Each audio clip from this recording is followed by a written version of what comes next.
Hi, this is Becky with Icing on Top Becky's Cakes, and today we're going to make peanut butter buttercream.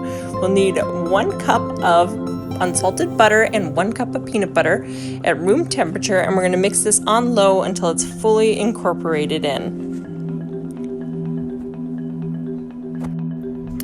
After a few minutes and it's well mixed, you're going to want to scrape the sides to make sure that you got everything together. So we're going to scrape the sides and mix it one more time before we add the rest.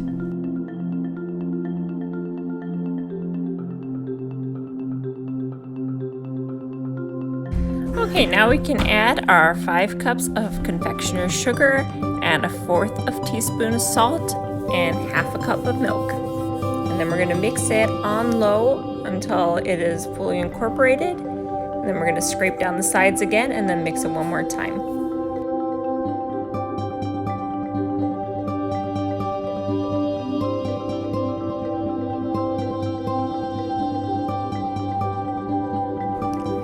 After we've mixed it for like 5 minutes and it's fully incorporated, we're going to want to stop it and scrape down the sides, and then mix it again until there's no more lumps.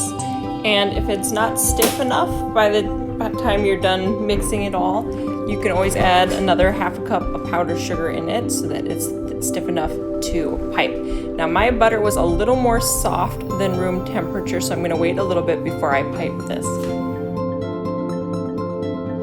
And once it's done, it'll be ready to pipe right on our cupcakes. And if you want to add some special surprise in the middle of your cupcakes, you can check out my peanut butter filling recipe, and that is super yummy.